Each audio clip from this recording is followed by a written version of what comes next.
Whatever your team sport is, whether it's hockey, football, basketball, baseball, you know the key to winning is a strong roster. And great coaches and general managers and front office executives, they know that having the right players comes from scouting in all the right places. Think about your favorite team. They're only successful when they have the right roster. Finding great talent for your business is the exact same thing. And if you can't find the best candidates by posting your job at just one site, you need to post on all the top job sites. You can do that all at once with ZipRecruiter. At ZipRecruiter.com, you can post your job to over 100 job sites with just one click. Then, their powerful technology efficiently matches the right people for your position. That's why ZipRecruiter is different. Unlike other job sites, ZipRecruiter doesn't depend on candidates finding you. It finds them. In fact, over 80% of jobs posted on ZipRecruiter.com get a qualified candidate, get this, in the first 24 hours. No juggling emails or calls to your office. You simply screen, rate, and manage all the candidates in one place with ZipRecruiter's super easy-to-use dashboard. Find out today why ZipRecruiter has been used by businesses of all sizes nationwide. Right now, Jalen and Jacoby listeners can start forming their own winning team on ZipRecruiter absolutely free. Just go to ZipRecruiter.com/J&J. J-A-N-D-J. ZipRecruiter.com/J-A-N-D-J. ZipRecruiter.com/J&J. Try it for free today.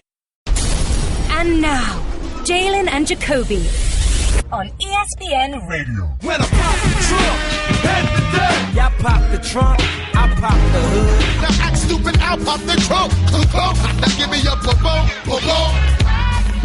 He is Jalen Rose. What up, Dow? I am David Jacoby. And on the cool check-in, center stage on the mic. And we putting it on wax. We're Jalen and Jacoby. What do we do? Get to find individuals that have supported this program consistently over 6 years, exactly what they want, when they need it. Whether radio, podcast, television. We've been tracking this for a long time. Right now, it is Kyrie Gate, day 41. It has been 41 days since Kyrie Irving requested a trade, and he has still not been traded. There's still some little controversy about Isaiah Thomas's hip and whether that's going to go through, or do they want another asset? Well, Isaiah Thomas spoke with R. Wojnarowski and said this, quote, "There's never been an indication that I wouldn't be back. And there's never been an indication that this is something messing up my career. Maybe I'm not going to be back as soon this season as everyone wants me to be, but I'm going to be back and I'm going to be the same player again. No doctor has told me anything different than that." That's great. I'm glad he's positive, but there is no timetable for his return as of right now. Are you as confident in Isaiah Thomas as Isaiah Thomas is? I am confident. And the way he's able to be so effective, herky-jerky, stop and go. He's 5'9", almost averaged 30 points on a team that was the number one seed in the Eastern Conference that includes LeBron James and the Cleveland Cavaliers. He's like a Porsche with a stick shift, and he's lefty, and he's crafty. I do think he's going to come back. I do think he's going to continue to be a productive player.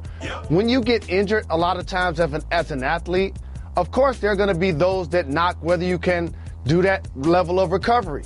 So he's going to have a couple of things that he's going to be inspired to play big-time basketball about.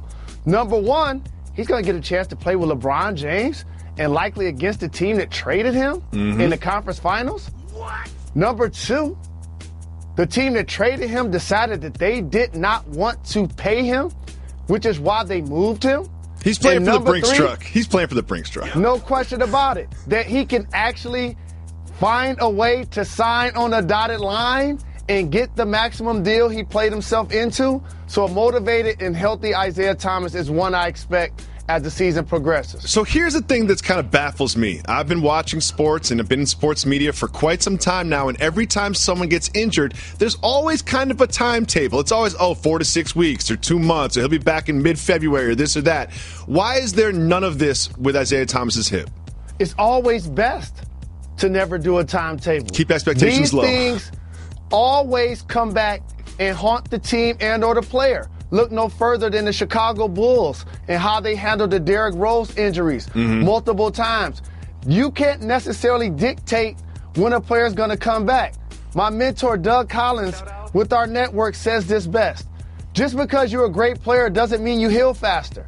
We saw this happen with Kevin Durant when he was dealing with his foot injury. Did he come back too soon? When is the timetable for him to return? It's always best to never give one. When you see the player out there performing, then practicing, then going full speed, and then getting cleared by the doctor, guess what happens after that? He gets a chance to come back and play. Exactly. There's also this angle, like we've been talking about this literally for 41 days. Then we wanted a trade, and then maybe he'd get traded here. Then he finally got traded to the Celtics, and now the trade hasn't officially gone through. But guess what, ladies and gentlemen? Dickie V has spoken. Dick Vitale, our guy, Dickie V has ended the whole thing. He says on Twitter, and I quote Dickie V with the scoop. Shout out. Hey. I love the start. My hoop sources tell me the deal with the Cavs and the Celtics will be agreed upon and happen. I love that Dickie V got in front of this, was just like, you know what? I'm doing this. This is going to go down. What do you think about Dickie V's journalistic reporting? The legend, the seasoned veteran. I remember being so enthusiastic that he even knew my name. When he called me a PT peer, oh man, it was over at that point. But here's the thing. When you've been around as long as Dickie V has, here's how he sources information at this point of his career. In the steam room, in a hot tub, getting an executive. He's hanging out with these guys that own the team. Yeah, he knows their dads. Yeah, he knows their dads and stuff. It's just like, it's just going to happen. They're like, yeah, I love it. And you know what? Usually at ESPN, you have to like go through the newsroom and show your sources. You know, we've all been a part of this here at Jalen and Jacoby. We don't do those sorts of things. Dickie V's he's on our train. He's like, you know what? This is what I heard in the steam room. I'm just going to tweet it. And then when it all happens, well, I'm not going to get the credit for it, but that is fine. Some serious journalists, and also our colleague, a gentleman by the name of Zach Lowe. Get low. I'm sorry, a gentleman by the name of Zach Lowe. Get low.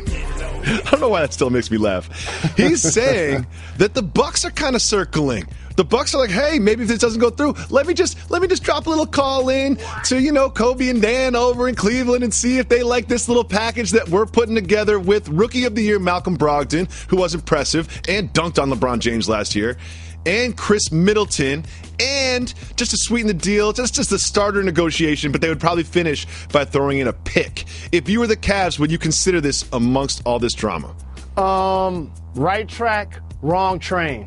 This is one of those things when you see a team do a deal with somebody else, you're like, I should have came correct the first time. Yeah, exactly. It's too late. Yes, when the Pacers traded Paul George, everybody around the league was like, what? Oladipo, it's a bonus? I should have sweetened it up a little bit this time. Well, I don't think that's going to happen. I do think it is going to be the trade that we always thought it was going to be. Do you know why? Because Dickie V said it. That's why. Dickie V says it's going to happen. Oh, baby! Another basketball legend, Peter Vesey, had a very interesting report. He is reporting that Kristaps Porzingis did not skip the exit meeting with the Knicks because he was upset about Phil Jackson. He is saying he was upset with Knicks head coach Jeff Hornacek, who told Willie Hernangomez to tell Porzingis to stop playing like a bleep. Whoa. When you hear this, what do you think? I got a harsh reality for everybody out there that can hear my voice. Uh-oh. Sometimes your critics are true. Oh, no. Don't do that to KP. He's like 22 years old. He weighs 130 pounds. I'm not finished. You already making excuses for him. Here's the thing. All I remember is him getting a nickname from the great Kevin Durant as the, what? Unicorn. Not the strongest, fiercest animal in the kingdom. Okay, and I love that he listened to that he watched World Star. I do too. Mm-hmm. But I must say this. Those two words don't necessarily equate. You can't be going to World Star and have your coach talking to you like that. That's one. Two, I actually did some research, what I don't normally do. Wait. You did research for the show? I did. And I got some news for KP, who's a 7-footer, a terrific three-point shooter, will dunk on you, can be physical, but fouls way too much. Here's what big-time players do that get the acclaim playing on the big stage that he's gotten. And I'm one of the first to say that he deserves. The Cavs and the Raptors have 3 All-Stars and 2 respectively. Isaiah Thomas, Kemba Walker, Paul George, Jimmy Butler, John Wall, and the Greek Freak were all All-Stars that led their team to the playoffs. And by the way, Kristaps actually played with an All-Star last year. Oh, Carmelo Anthony is on his squad. So I have advice for him. Shut up and ball. I have advice for Coach Hornacek. If you want to disrespect Kristaps Porzingis, don't tell his boy to tell him. That's the part I don't like. Like, oh, hey, Willie Hernangomez, you go tell Kristaps Porzingis that this is what I think about him. You know that's not management, Jalen. That's not how you manage it. No. Let me tell you how it works inside of the foxhole, sir. Okay. Some players need a pat on the back. Other players need the kick in the butt. Before they go and tell your boy, that means they've told you 55 times. Well, let me tell you something. That may be how it works in NBA locker rooms. That's not how it works in low-level cubicles at major corporations, Jalen Rose. Jalen Rose, I don't gamble on sports. I know you don't gamble on sports. But that doesn't mean I'm not highly interested in some of the predictions that Vegas has for the upcoming NBA season. One thing that Vegas does well is set over-unders and set betting lines. That's how they make all their money. And sometimes you look like you want to bet on a game, like, oh, I really want to bet on this game. And then you look at the line, you're like, yeah, I don't know. I don't know where it's going to be on that. So I'm going to go with some over-unders, and you're going to tell me how you feel about them. And I'll also provide the win total for the team last year. Some of the most interesting teams that have changed a lot over the offseason we will start with. The Minnesota Timberwolves did not even sniff the playoffs last year, winning 31 total games. However, Jimmy Butler, things change. Taj Gibson, things change. They are now projected to win 48.5 games. That's a 17.5 win increase from last season. How do you feel about that? I like it. Good bet. Take it. And Wiggins is going to get a max deal. And you failed to mention a 3-time Sixth Man in the Year, Jamal Crawford. Good point. And their best player, Karl Anthony Towns, who's going to be flirting with 20, 10, and 2 blocks this year. So you would say over 48.5 wins. Well, there's a reason why I, in particular, not only don't bet on sports, but don't bet on basketball. I truly think it's an unfair advantage. I wouldn't want to do this job no more. I just try to make a living betting. Oh, I thought you were just doing the casinos a favor. I thought you were doing those billionaire casino owners a favor by not stealing their money by betting on basketball. This? Make sure everybody remember these predictions. Okay. Take them to the bank. Take the over on Minnesota. Take the under on the Lakers. All right, so you brought the Lakers. They're projected to win 33.5 games. They had 26 wins last year. So I guess they're saying that Lonzo Ball replacing D'Angelo Russell is going to get you 7.5 games a year. Do they know something we don't? Is there a trade or something happening? Take it to the bank. They won't win that number of games. Your Indiana Pacers last year were one game over 500 at 42 wins. They traded Paul George for Victor Oladipo and Domantas Sabonis, and now all of a sudden, they're projected to win 31.5 games. Do you even think they'll get there? What? I think that's pretty accurate. I don't know, Jalen. The thing about this is these like season-long over-unders, it's fun to talk about them now, but as you get towards the last 10 games of the year, sometimes teams aren't as motivated to win as you would think. You know, like the Pacers are going to sit there after 72 games, and, you know, they're going to win 25 of them, and they're not going to try to run on a 7-game streak to get to 34. They'll just tank. That's what's going to happen. Remember my prediction. That's a good bet. Go under. Under on the Pacers? So they've got the Knicks at 30.5 games, just one game below the Pacers. What do you think about that? What were you saying about Porzingis again? Well, I was saying that he doesn't get along with the coach. The coach used some very emasculating verbiage towards him. And allegedly.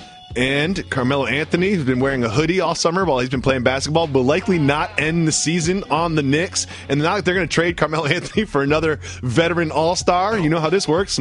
Some young players and some picks. They will not be motivated to win. They will not be around the playoffs. Do you think they will win 30 games? 31 games. I like the fact that they added Tim Hardaway Jr. Don't be so sure about that Melo trade. Oh, talk to me. It's not as easy as people think to get him to Houston because of Ryan Anderson's contract. And based on the fact they play in the East, and I think Porzingis is going to have a monster season, Hernan Gomez is going to continue to improve. I love Hernan Gomez. They will win over 30. Take it. Really? So you have them winning 31 games. Interesting. Even as a Die Easy Knicks fan, I find that hard to see. But not impossible. So the Rockets obviously added Chris Paul. After a very successful season last year, they had 55 wins last year. This is very interesting to me. Vegas has them winning 55.5.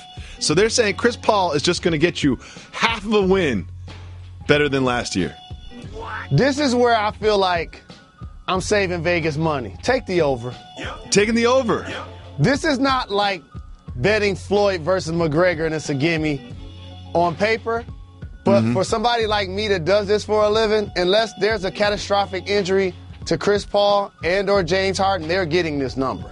And there's also this thing where they could be locked into a seed with 3 games left, so they don't necessarily have to win and they rest all their guys. Like, that's what happens in gambling. Like, you have a team that gets 7 points, then some weird field goal happens at the end, it's meaningless, or an interception run back on a Hail Mary. And this is where the inside information comes from. Okay, bring it. I played for Mike D'Antoni. And I know how much he values regular season wins. Oh, okay. Talk to me. And so if there's a couple of furloughs to go in the Western Conference race versus rust to get players a higher seed, oh, they'll be out there playing, just like James Harden was this past year. Now, he's already come out and said that James won't need to do that this year. Nope. You're right, because they got Chris Paul. That's part of it. They had the Spurs going from 61 wins last year to 54.5 wins this year. It's a pretty big drop-off for a team that always seems to be around the top of the Western Conference. I'm going under. Me too. Kawhi Leonard is my early choice to win MVP. Oh, okay. And because he's going to have a 50-40-90 season, he and or Draymond Green will win Defensive Player of the Year.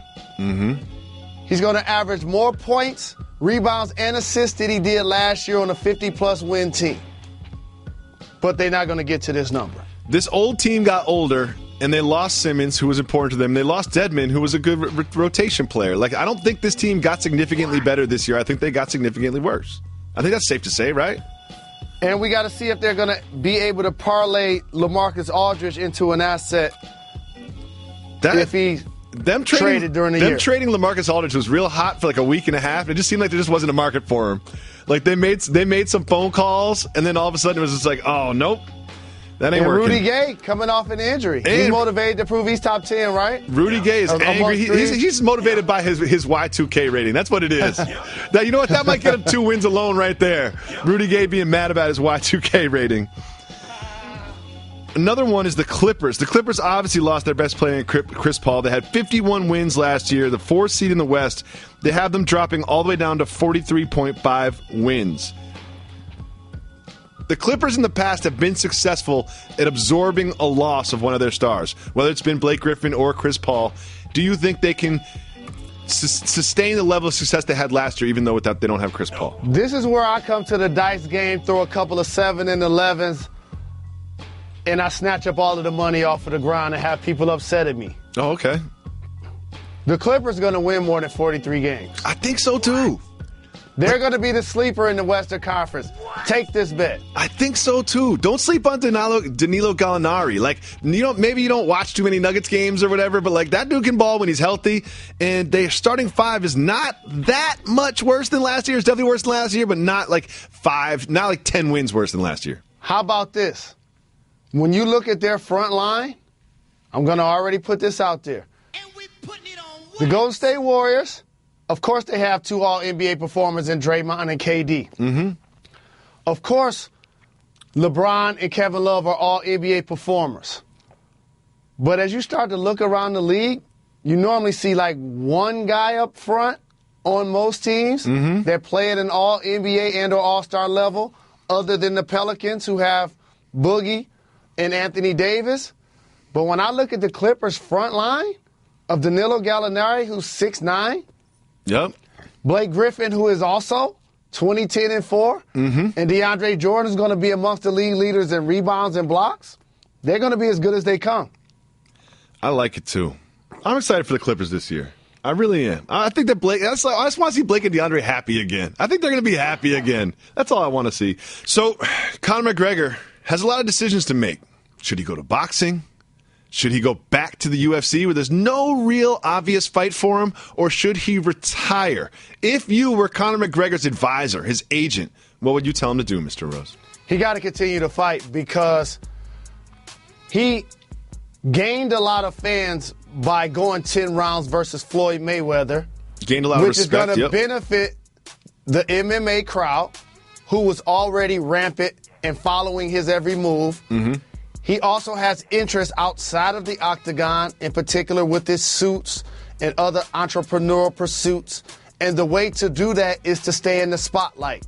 And I agree with you. While he doesn't have this mega fight waiting for him to get in the ring and still crush a couple of people will mean something too. It would. Would you say go back to the UFC and make less money, or try to stay in boxing and see what happens with Pacquiao or Triple G and Canelo, fight the loser or something like that? Hit the brakes. Okay.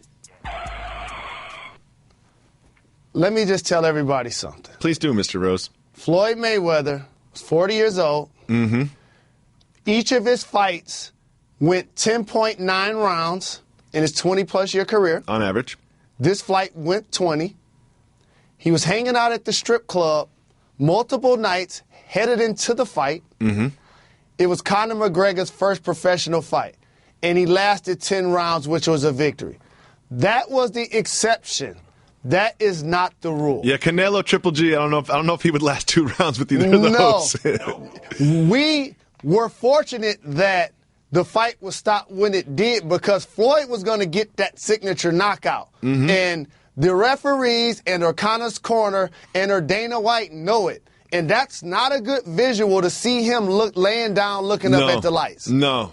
And also, I like that he went out and partied after the fight. Like, he was hosting parties, and he still kind of looked good. But you can't host a party when your eyes bubbled like it was about to be bubbled. You can't go to the club like that. Like, they won't even let you in. So you did mention his clothing line, August McGregor, which is what he said on his belt, and I was very confused by that, is a clothing line that he has coming out. He's got some business partners or whatever, and he's doing that. Will you be wearing any August McGregor clothing? If it's free? It is not free. I actually read the article. I don't really usually read all the articles that we talk about on this show. I actually read this one. It's like, he's going to be a line of affordable suits. And then it said $500 to $1,200 per suit. Like, wait a second. Your idea of affordable is very different than my idea of affordable, Mr. McGregor. We work in downtown Los Angeles. I can take my bike and ride 3 blocks this way and get suited and booted for like $59.99. They've got 2 for $100 deals over there. Please. Come on, McGregor. So NBA 2K has come out with all of their ratings, and everyone's getting upset about it. And Rudy Gay is especially upset about being left off the top 10 starting small forwards in NBA 2K. He called it, quote, a crock of BS, and he was not talking about the Podfather. What do you make about people getting upset about their ratings? It's something that he could go out and actually show and prove. Because the difference in today's games versus back in the day, when the rating initially came out, it was going to be that all season. Oh, okay. The now, updates. if you just go out and ball, you get they the just updates. update it. So it's not really a big deal at this point. Do work. Be honest. When you knew the ratings came out for video games, we didn't, when you were playing the league, you didn't have Twitter and all this other stuff to find out. But when you knew that they came out, did you go check yours real quick? I checked everybody's because I was an avid player, including mine. I knew I wasn't going to have a Michael Jordan rating. No. But I did know that I was getting buckets. What percentage of the time were you happy with your rating? What percentage of the time were you upset with your rating? I was happy with it 75% of the time. Oh, for real? Oh, I'd be upset no matter what. I'd be upset. That's the type of dude I am. I'd be like, no matter what, even if they gave me a good overall rating, I'd be like, nah, rebounding is better than that. I just complain a lot. That's part of my personality. Jalen Rose, it's time for Keep It Moving. Let's get it. There's a lot of stories and topics going around sports media. Some of them are worth talking about. We will hit the brakes, break those down. Some of them you just got to keep it moving. We be moving, you know, we keep it moving. Aaron Rodgers vocally supported the notion that Colin Kaepernick is essentially being blackballed from the NFL because of his protests. Keep moving and hit the brakes. I read an excellent piece by our colleague and friend Mina Kimes. You know I don't normally read the whole thing, Jalen Rose. I read the whole thing this time, and I found it fascinating. But on this particular topic, what do you think? Like third base said, black cat is bad luck. Bad guys wear black. Must have been a white guy that started all that. The term blackball in itself is another story for another day. But with that being said, a lot of times it isn't only the message, it's the messenger. Mm-hmm. And when you have multiple people that aren't as notable that find ways to protest and or want their voices to be heard about something that they're passionate about, it tends to have a shelf life. But when you have somebody that's arguably one of the top players in the game, Aaron Rodgers, who just so happens to be from another race than Colin Kaepernick, that speaks a lot louder because, like I've said on this program, he plays the ultimate power position in football, quarterback. So now all of a sudden, if I ask you to name some of the people who have kneeled in protest, sat in protest this year and last year, people get left out. Mm-hmm. But you're going to remember that he spoke out about it. And what he said is accurate, and I appreciate him for doing so. I think so, too. I thought this was a fascinating article for other reasons. I think when you put Colin Kaepernick into something like this, that's what everybody pulls out of it and wants to talk about because it's sort of like a LeVar Ball, Kaepernick. This is with this sort of like snake eating its own tail sports media thing that happens. But one of the things that the article started with was the feeling that Aaron Rodgers had after winning the Super Bowl, after climbing to the mountaintop. He had this sort of feeling of, all right, now that there's that, what is this about? Like after getting to the heights, after winning the championship, just doing it again, is that really my life's goal? As somebody who's played in the NBA Finals and had an athletic professional career, what exactly is that feeling to you? You got to be able to separate church and state. That's a level of maturity. There are players that have been retired for years still branding their jersey numbers emotionally on their foreheads. At some point, you got to let it go because there are only so many notable players in professional sports that people actually care and or remember what they get accomplished. Yeah, you're going to have a few people that are fans of yours and fans of the team you played for, sure, slapping you on the back. But for the most part, people are going to be looking like, who is that? Who are you? Not even knowing who you are. Are you a rapper or something? And so based on that, I always talk about the difference between the score of the game and or the game of life. And once you accomplish what Aaron Rodgers has been able to accomplish, be an MVP, be a champion, now you like, what else is there to life? Is this what I do or who I am? And I know people get jaded by hearing multiple champions like Michael Jordan and Magic Johnson and Kobe Bryant and Tom Brady seemingly be excessive over each moment that takes place in their sporting careers. Mm-hmm. But they're unique. They're special. And that's why people are going to remember them and not really know who I am unless somebody else comes up to me and asks me for an autograph. They're like, who? He looked like somebody. I've seen so many people take pictures with you and then ask their friends, like, who is that? Like, after they stop you to take a picture, they're like, wait, who's that again? I need to put this on IG. I don't even know who that was, though. All public figures and athletes, it's a level of humility that you must have. We don't necessarily remember your stats, your facts, your figures, or even your championships in a lot of people's cases. They remember the all-time greats, and rightfully so. It's a good point. I recommend everybody read that article. It's really well done.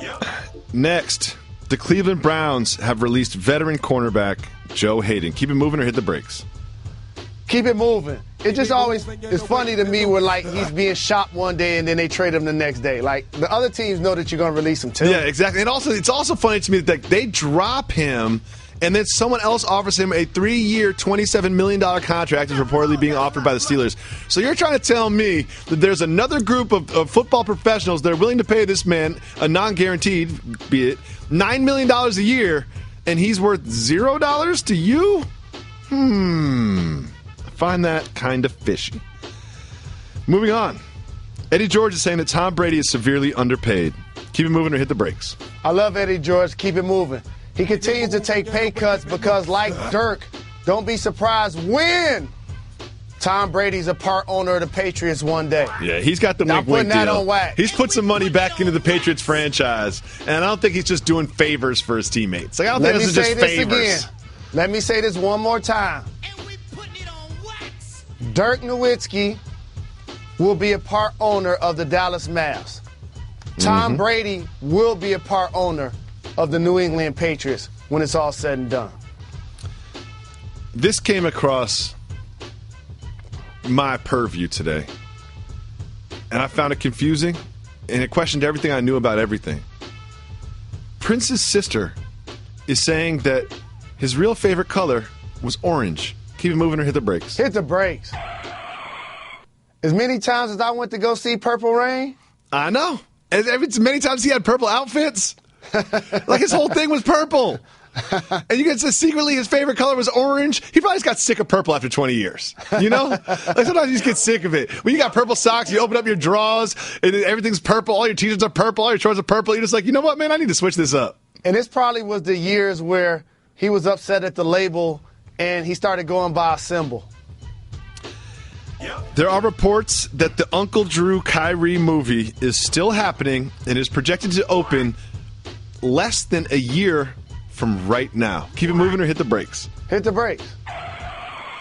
So I don't know too much. I've never made movies. You know, I've made a lot of television shows. I've made a lot of short features. I've been involved in a lot of documentaries, all types of different television shows. Here's one thing I'm pretty sure you can't do. Film a movie and have it release in June of 2018 when he's not going to be done playing basketball until June of 2018. Just throwing that out there. I'm going to throw something out there for you. You can do it when it's shot in August and September of 2017. So you're trying to tell me that amidst all these trades, he's learning lines for a script, and he's going to sit there and get makeup put on every morning for this might be a short feature. This might be a 10-minute film. You just reminded me of something. I actually had somebody associated with the project reach out to me and ask me if I want to participate. And let me guess, you didn't get back to him. I just now remembered that I didn't respond. Jalen Rose, not always hitting you back. Not always hitting you back. You know? Sometimes I have very important questions. You will not hit me back. Sometimes I have the most frivolous thing in the world. You hit me back immediately. You never know. You never know. Next, we have Floyd Mayweather says that sometimes he bets not thousands, but millions on sports. Keep it moving or hit the brakes. Keep it moving. For those that have been paying attention, he's been doing that for 15 years, sitting front row doing it. Here's the thing: I would be way too nervous watching a game. You know, if I put $1 million on it, I would need all the Xanax in the world just so I could sit there and watch it. I'd be climbing up the walls. Finally, Eric Dickerson goes from feuding with the Rams to a front office role. Keep it moving or hit the brakes. I'm happy for ED. Keep it moving. From the Pony Express to becoming a Hall of Famer, wearing goggles and a Jerry curl, well deserved. They was like, when is Jeff Fisher leaving? Okay, cool, I'll be back. Jalen Rose, the sports book in Vegas have put out their annual over-under predictions and odds and bets on the upcoming NBA season. I don't gamble on sports, not something I do, but I find some of this very interesting. I'm going to start with the Warriors. They were picked to win the most games this season, but that's not what's interesting to me. There is a bet, and I believe this is the highest odds in the history of since they've been doing this. If you bet on them to not make the playoffs. The odds are 1 to 1,000. So, Jalen, if me and you each put in $50 and put $100 down on the Warriors not making the playoffs, we could win $10,100. Are you in on this with me? I'm not in. What? You might as well save that 50. They making the playoffs. What if we each put in $500 to make $100,000 and we hired private investigators to ruin all their lives? No, you better off rolling down the freeway and throwing that money out of the window. There's no chance the Warriors don't make the playoffs? There is no chance at all. But if you're a betting individual, I mean, you're looking for the odds. That's why we're having this conversation. So there will be people, just like in the Floyd Mayweather-Conor McGregor fight, that take all level of bets just because literally anything can happen. But in this case, that ain't happening. Another one that jumped out to me is they have the Sixers over 500 winning 42.5 games next year. If I said over or under 42.5 wins for the Philadelphia Sixers, what would be your reaction? I'm not mad at that. That's about right. Here's why. I've talked about this for a season, that Joel Embiid was going to be a player. He came in, showed he could make the three, turn over both shoulders, rebound the basketball, block shots, and everybody fell in love with his personality also. And they got hurt. Ben Simmons is about to come in and be ferocious out there, attacking the basket, a terrific athlete, plays with a lot of size. I think he needs to improve his jump shot, but I do think he's going to be a really productive player. They added J.J. Redick in the offseason. We know he's a knockdown shooter. Sarge he's going to be play. trying to get a big-time deal. And you talked about Sarge, who was in the running for Rookie of the Year last year. And also, you have to take into account that 50 of their 82 games will be played against Eastern Conference competition. And nobody, it's almost like predicting a perfect fantasy team. Say what's going to happen in the East from 3 down straight. No one knows. I have no idea. Any team in the East could make the playoffs as far as I'm concerned. Every single one right now. And then we move on to this one. The top of the Eastern Conference, they have the Celtics winning 56.5 games, and the Cavs 3 games behind that at 53.5 games. I think that sounds about right. It seems like the Cavs have devalued home court advantage in the playoffs. No, we're not going to give them that. Really? The Boston Celtics took the number 1 seed last year. Yep. And late in the season, the Cavaliers knew they couldn't catch them. No, they were trying. So the Cavs were trying. Like we all remember, but there was that game in Atlanta. Like the Cavs were trying to get the number 1 seed and failed. And also, so since they knew they couldn't get it, the pivotal game was when the Cavs went to Boston before the playoffs started and beat them. That's when they told themselves, okay, we don't need the number 1 seed. We'll be okay if we face them. And so based on that, I have to give the Celtics credit. They improved their squad. Just think about this. It's virtually unheard of for a number 1 seeded team the next year to return only 1 starter from that squad and get better. That's what they have done. They have gotten better. So I like that number, and I won't be surprised if they even go over. The Thunder, they have winning 51.5 games, and that would put them in the 4th spot, hosting a playoff series in the Western Conference. You buying that? That's about right. People know about the Golden State Warriors. Obviously, the Houston Rockets added CP3. I'm still trying to figure out what they're going to do at the 4 and 5 spot. So are they. People don't talk about the Spurs, and all of a sudden they're going to be in the top 4. I sleep on the Spurs every year. That's something I do. And then OKC can and should be in that mix because Russell Westbrook was the MVP last year, averaging a triple-double. They add a top 10, 12 player in Paul George who's going to be motivated. So that seems about accurate. There's a reason why they build large casinos in Las Vegas. They are usually close, if not They're pretty good at accurate. this. It's also one of the reasons I don't gamble on sports. Doesn't always go well. They have the Lakers really improving, but only winning 33.5 games. You know LeVar Ball's upset. LeVar Ball's upset about that. No. Hit the brakes. Okay.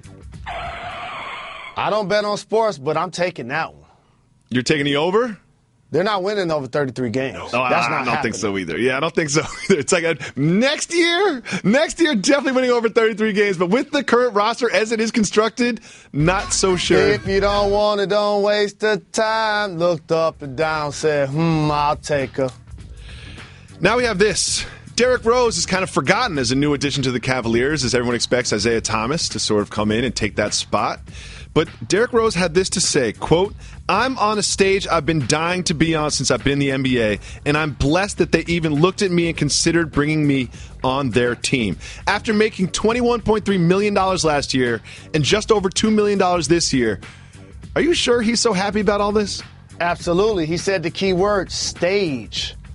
Had he gone to another squad, i.e. the Lakers, who we just discussed, they won't be playing in big-time playoff games. They won't be advanced to the conference finals. They won't be in the NBA finals. No. You play well when everybody watching. All of a sudden, you go from making that $2 million and pole vault yourself back into a top-tier salary, plus get a chance to win on a high level. People underestimate the fact the Golden State Warriors have 2 MVPs. KD 1, Steph 2. LeBron has 4. Derrick Rose also has 1. So in the last 7 or 8 years, those 2 teams host all of the MVPs before Russell Westbrook snatched the crown this year. Yep. So he's been a productive player in this game. Next, we're going to do this. As we head into the NBA and the NFL season, we'll do a lot of previews and go deep dives on some of the teams and how they have changed over the course of the year. We're going to start with the Rockets right now. The Rockets had one of the most volatile free agents periods in the league. Great team last year. They had a huge trade. The Clippers traded Chris Paul to the Rockets for Pat Beverly, Sam Decker, Montrezl Harrell, Hilliard, Liggins, Williams, Whitner, and, I didn't know this, $661,000 in cash, and a 2001 first-round draft pick that is top 3 protected. Chris Paul has 2 years remaining on his contract, but he does have an option to opt out next season. So, Jalen, with all of this turnover, an already good team, that, you know, James Harden was the MVP if Russell Westbrook didn't play the season he played last year. With all of the success that they were having, why did they add Chris Paul, and how does that change the team? Well, when Chris Paul decides he want to come play with your squad, you like, who's starting at the 1 again? Oh, Patrick Beverly? It's been nice. We help you develop. You're a really good defensive player, but we're on the phone with the Clippers. You're a part of the deal. Because Chris Paul has been that level of dynamic. And why do you leave if you're Chris Paul? You felt like there was a ceiling in Los Angeles, so much so that you weren't even an all-star last year. Yep. So having a change of venue, I think, will be a welcome sight for him.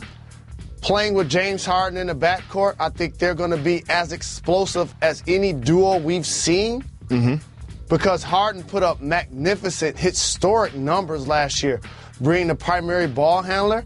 Now for him to have somebody that can actually create shots for him, and players like, when you watch the game, notice, Ryan Anderson and Eric Gordon, I paid attention so much to this, I had to look it up. They don't just stand on the three-point line. They both shoot from like 3 or 4 feet behind the line. And that means that the defenders are 3 and 4 feet further from the basket than on a traditional basketball offensive set, which means there's more space for not just James Harden to get to the rim, but now Chris Paul. And you're like, wait a minute, how's Nene getting these layups and dunks? Like, how is this going down like this? Clint Capella out here doing work. So I think they're going to improve.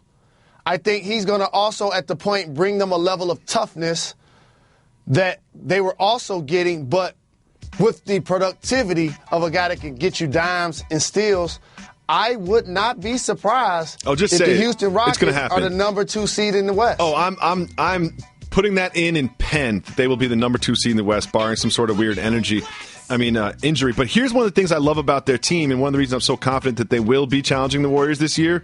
It's not just the starting five of Chris Paul, James Harden, Trevor Ariza, Ryan Anderson, Clint Capella. That's a solid five right there. But they've got depth. They've got Eric Gordon coming off the bench, PJ Tucker, Mbah Moute in case you have to cover somebody, like a wing that comes to town. And you've got Nene and Capella as bigs. Like, that's a good team. You look at a lot of teams, like you look at Boston, they're a little thin in the bench, and and the Warriors are even a little bit thinner than they used to be in the bench since they added KD. Like, this team has depth, and I absolutely love what they're doing. Do you think they will be in the Western Conference Finals playing the Warriors? It all depends on matchups and what happens with their bigs up front. Like, we get so enamored offensively, and rightfully so. They'll probably be first or second in the league in scoring. Mm-hmm. But once the playoffs come, and we saw this happen to their squad, then they had a couple of terrific performances. Oh, yeah, he was like 10 for 12. One game he was 8 for 8. Like, Nene was playing really, really well in the playoffs. But then you have to decide who's going to be out there. Is Nene going to be able to stay healthy as he gets a little bit older? He got injured at the end of the playoffs. Along with Clint Capella. And then people have really taken advantage of Ryan Anderson on the defensive side of the basketball. So it depends on the matchups. So I can't fully commit to saying that they're going to make it to the conference finals, but I wouldn't be surprised if they're the number 2 seed in the West.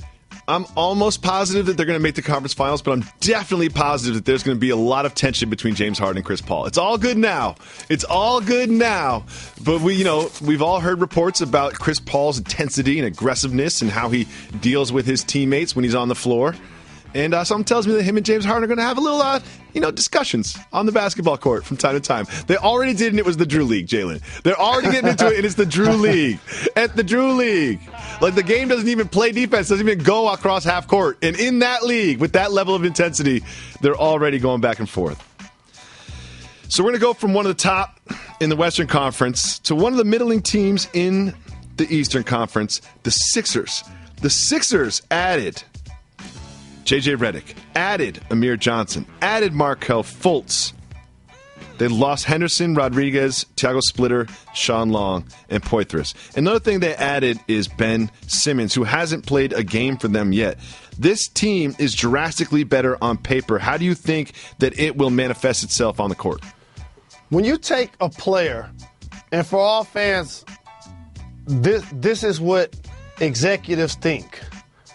If you're fortunate enough to get a guy in the top 5 in the draft, you hope that guy becomes a perennial all-star. Mm-hmm. If you're able to get a guy in the top 10, you hope he can play at an all-star level, be an all-star, and or at least lead your team in some statistical categories like points, rebounds, or assists. If you get a guy in the lottery, you hope you're getting a guy that could be a starter. If you get somebody in the first round, you expect that guy to be a rotation and or a productive player with upside and or downside that could go either way. Yeah. They have two guys that were taken number 1 overall in consecutive drafts. In Ben Simmons and Fultz. If my theory's correct, along with what we saw with Embiid, this team should be able to pole vault itself over the next couple of years in the Eastern Conference. And don't sleep on J.J. Redick, because I think everyone looks at the Clippers team, they're like, oh, they got Chris Paul and Blake Griffin and DeAndre Jordan. J.J. Redick averaged 15 points a game. J.J. Redick can shoot. J.J. Redick plays better defense than he gets sort of credit for. And he's just a very, very valuable offensive asset when you have people around him that like to pass the way that Ben Simmons does. Yeah. But still, do you think they're going to be a 500 basketball team, Jalen? I'm not rolling. You don't think they'll be 500 in the East? No. Because 500 means you're taking the victories of the last 3 seasons and totaling them. That's probably true. That's probably what they would have to do. And it just seems like this team does feel like they've got the injury bug flowing through the locker room. I mean, you look at all of these people they've drafted, they've all been injured. And also, it's tough to win in professional sports. And their young leaders, while I believe in their potential and their talent, it's unique that Embiid got injured during the NCAA tournament, so he wasn't able to participate. Yep. Ben Simmons and Fultz both led teams to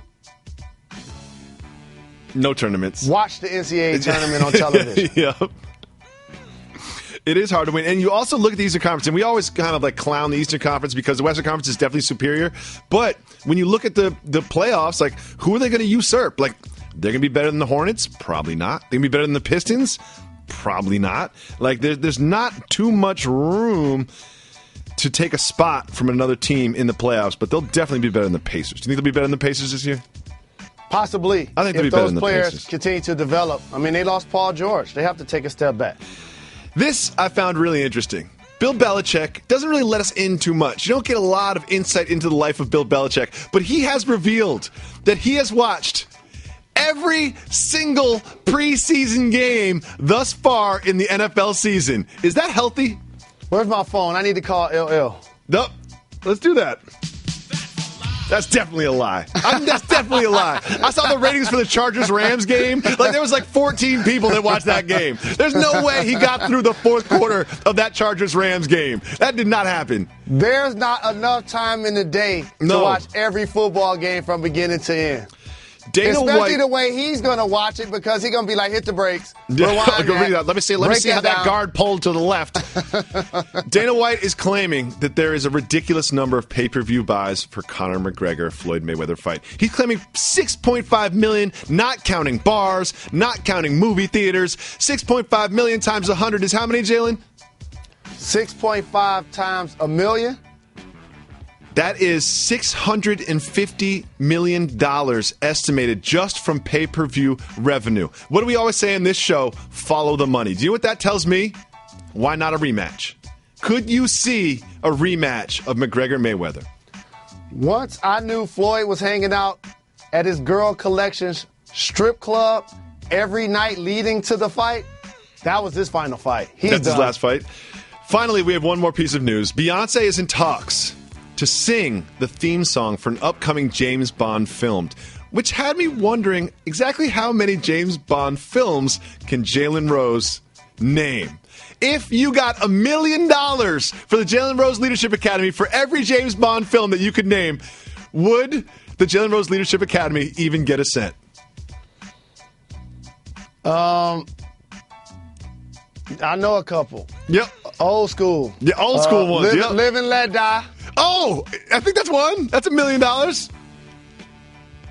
don't know if I can say this on this program, but the first word is Octo. Yeah, Octo. There you go. That's $2 million. I'm loving this. And don't forget the video game. The only one I know is the video game. What is the other GoldenEye. one? Casino Royale. Yep. Woman Crush Wednesday continues here on Jalen and Jacoby on ESPN Radio. Blondie with Call Me, which means we're doing voicemails. Remember, if you call 985-80-JALEN, you can leave us a voicemail. If you leave us a voicemail, we'll play it on the show just like this. It is Woman Crush Wednesday. Every Wednesday, we do celebrate the kinder, more intelligent, more mature, more responsible, generally superior gender of our species, the women. So we got female voicemails today. Let's listen to the first one. What's up, Jalen and Jacoby? This is Stephanie. First, I'd like to give a shout-out to Reggie. And second of all, I would like to thank my husband for putting me on this podcast. So I'd like to ask you guys, do you think it's possible for a female basketball player to be drafted into the NBA? And if so, what skill set does she need? And I'm never saying never. I'm never, ever, ever saying never, Stephanie, especially on Women Crush Wednesday. I'm saying yes, and I'm saying you got to hit the threes. You got to be Steve Novak out there, just there to knock down threes. I'm about to say yes so fast. Because I've seen a couple that can already do it, in my opinion. Diana Taurasi comes to mind. Candace Parker comes to mind. I remember her at Tennessee watching a scrimmage from the sideline playing against the boys, and she actually dunked on one. Okay? I saw that with my own, too. And you can also, you have to think, like, maybe not today, maybe not tomorrow, but over time, this will happen. And I hope it happens in my lifetime. This will happen, and this athlete will be one of the biggest names in all of sports. And easily, from UConn, slasher on the wing. Maya Moore could definitely play in the league. So there are plenty. Any male listener listening to this right now that thinks that they can play in the WNBA, I'm just going to tell you right now, no. I don't care if you played Division I. I don't care if you even cashed a check overseas playing basketball. The answer is no. Just trust me. Thank you so much for the call, Stephanie. Shout out to your boyfriend. Let's listen to another voicemail. Hey, Jalen. Hey, Jacoby. This is Kate. I live in Austin, Texas. I'm originally from Bozeman, Montana, though. I got a quick question for you guys. I am a female who gets involved in sports-related arguments, and sometimes that turns into where they apologize for getting heated or something along those lines.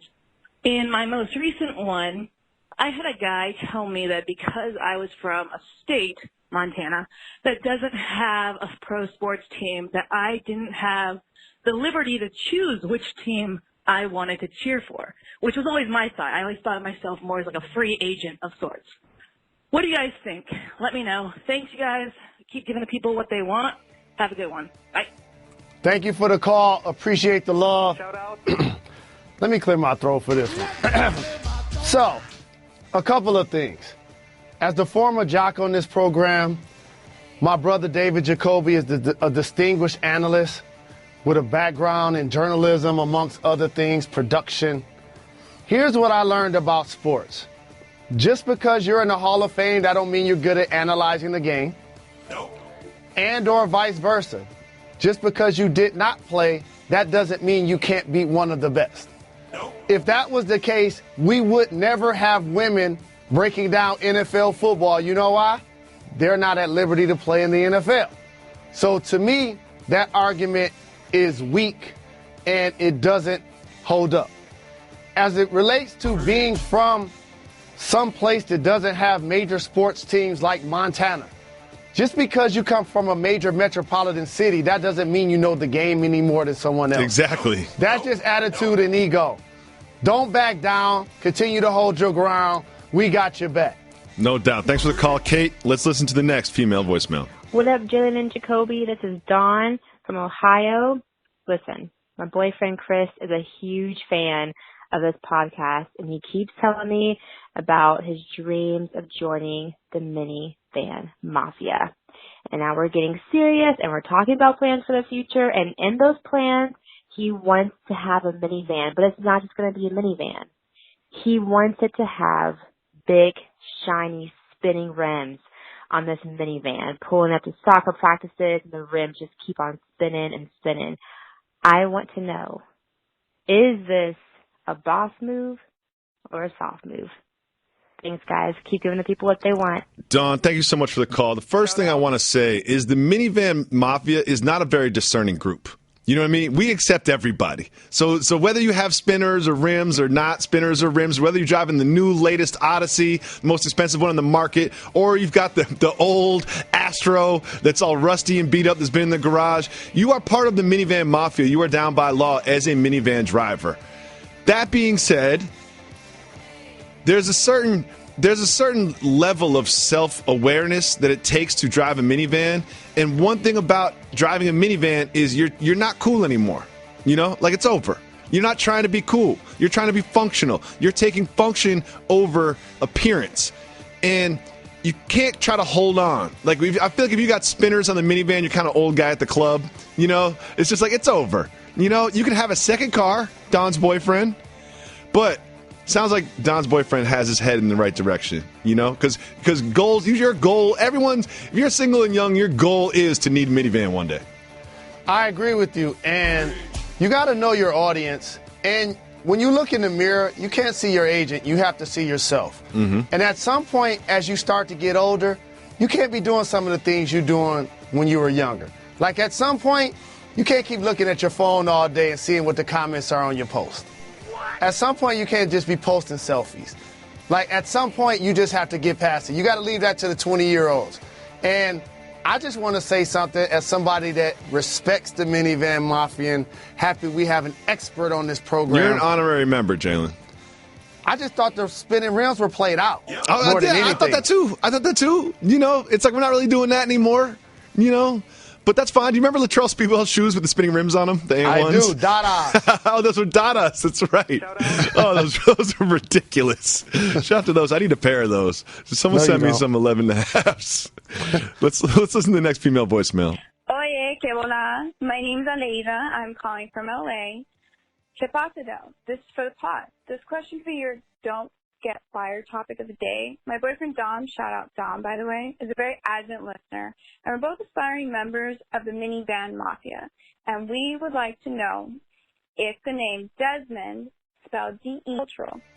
I'm Cuban Puerto Rican, and he's a mixture of Asian Pacific Islander, Hispanic inspired. Keep giving the people what they want, and keep getting them a check. I'm going to make a ruling and see if you agree with this on me on this. Not cultural. Desmond.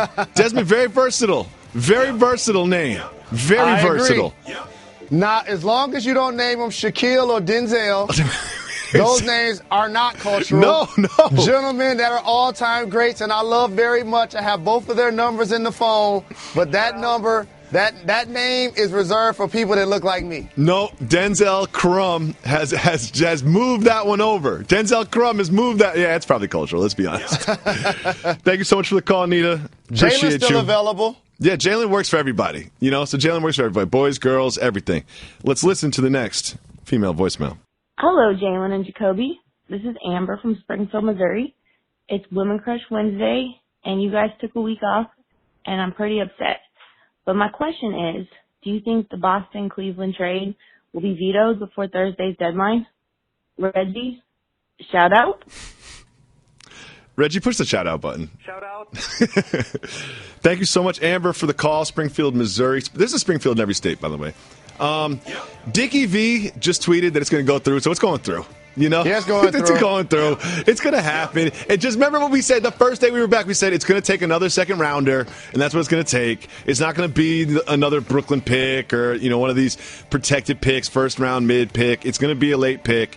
I think that this is going to happen, and Kyrie Irving will officially be on the Boston Celtics this time tomorrow. Don't you agree? I agree. This has gone too far for it not to happen because at this point, it doesn't look good from an owner and management standpoint. It won't look good from a coach and player standpoint trying to reingratiate Isaiah Thomas back into the fold when he was your best player last year, and obviously Kyrie Irving going back to the Cavs when he already said he wanted to be moved. Thank you so much for the calls, ladies. We always love it when we have all-female voicemails on Wednesday. Every Wednesday, we'll be doing the same thing. And don't forget, fellas, ladies, everybody, children, senior citizens, you can call 985-80-JALEN and leave us a voicemail. We'll play it on the show tomorrow. Jalen Rose, we have a simple motto on this program.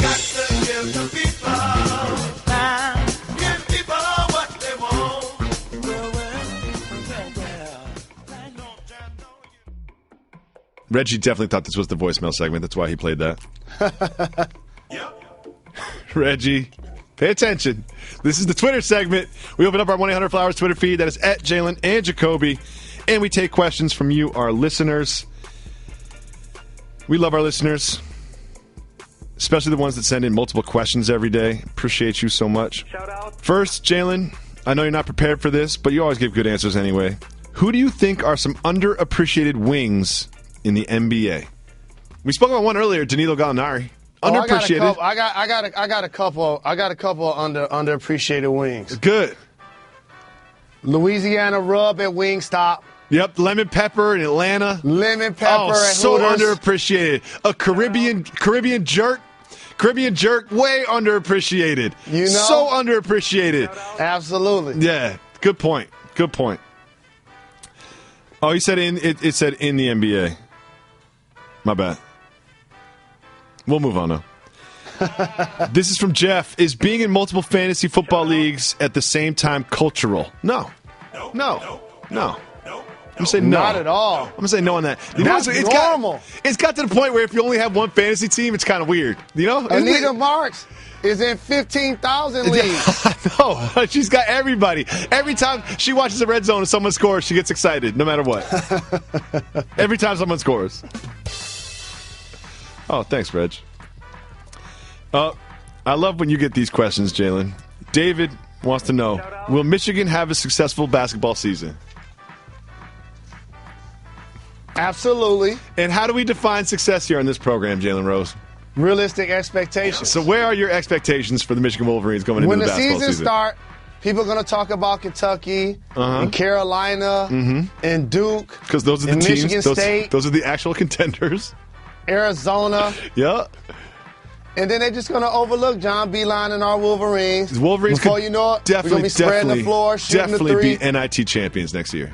And we're going to be in the race for winning the Big Ten, and we're going to be in the tournament. The NIT. And at that point, anything can happen. In the NIT tournament. You never know what can happen in the NIT tournament, you know? I do root hard for Michigan every time they play, though, just because I do the program with you.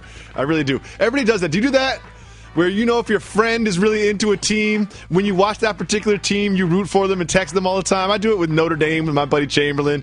I do it with all my friends that have weird, like the Sixers, Chris Ryan. Does everybody do that, or is that just me? Yes, I do. I do it, too. Everybody does that.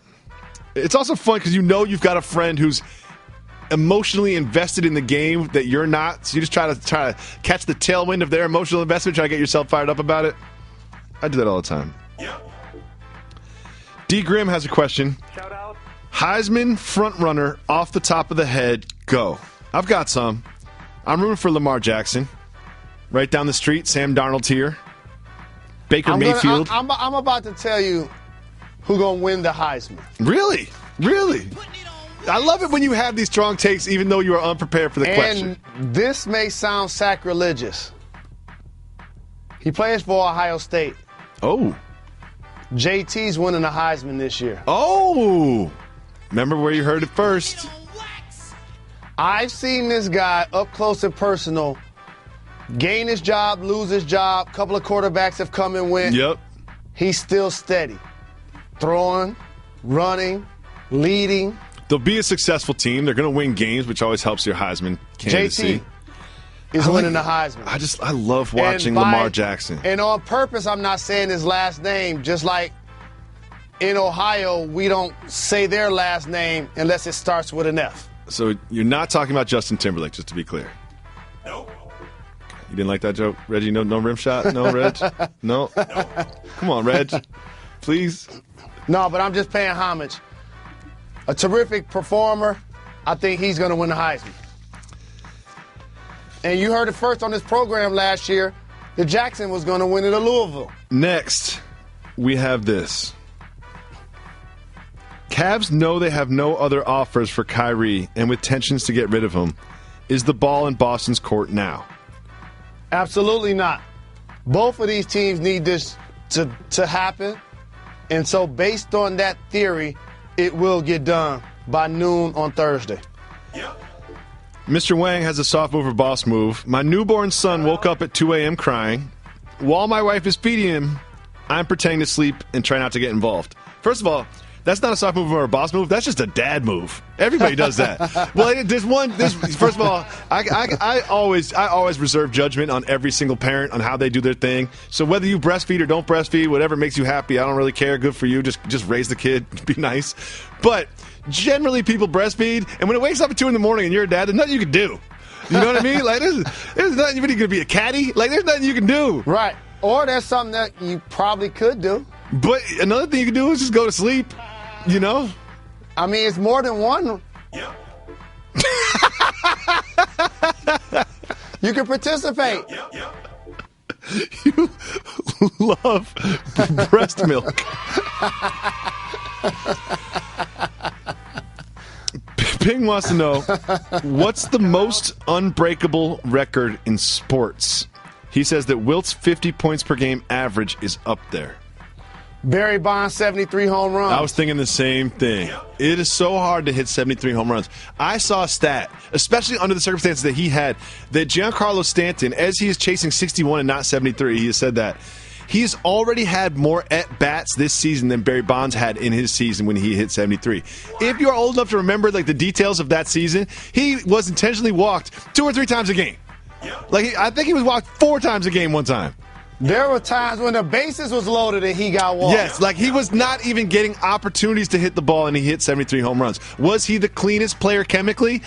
Probably not. Let's be honest. I don't have the details, but I'm guessing that he was probably violating some performance-enhancing drug rules. But I don't want to take anything away from the accomplishment of hitting 73 home runs with that few at bat in that type of opportunity. Next question that we have from our 1-800-Flowers Twitter feed is from Tiny Neff. Will the West keep getting stronger, or will somebody go challenge LeBron in the East besides the Boston squad already? That's why if I'm LeBron, I stay in the East. I know that everything in Cleveland probably in his relationship with Dan Gilbert isn't pristine, but he has a carte blanche opportunity as long as he's playing at an elite level to win the East. Yep. Other than the Boston Celtics. It's hard to get to the finals. He gets to the finals pretty easily. And so their additions, if the trade go through with Crowder and Isaiah Thomas and the Nets' #1 pick, it continues to foster that opportunity. But I'm still throwing out there, Isaiah's on a 1-year deal, so is Chris Paul. If you're the organization, you got to find a way to come to LeBron and was like, you know that Banana Bowl picture? I got it on my phone. And Dwayne Wade's already on the team.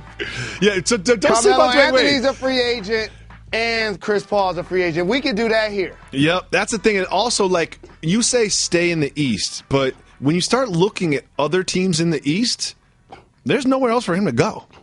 You know, he's not going back to Boston to team up with Kyrie. Like, that's impossible. It's just like there's no other teams for him to go. And if you start thinking about Isaiah leaving and CP3 coming, and maybe they don't keep this pick, LeBron commits to staying and they trade that pick for another piece, I could definitely see him staying with the Cleveland Cavaliers. Big shout Curtis Granderson, JRLA supporter. Bid on this auction item. JRLA.gesture.com. How do you spell gesture? GSTURE. I get it right for the money. JRLA.GESTURATURE.com. That's what you get. We'll be back tomorrow.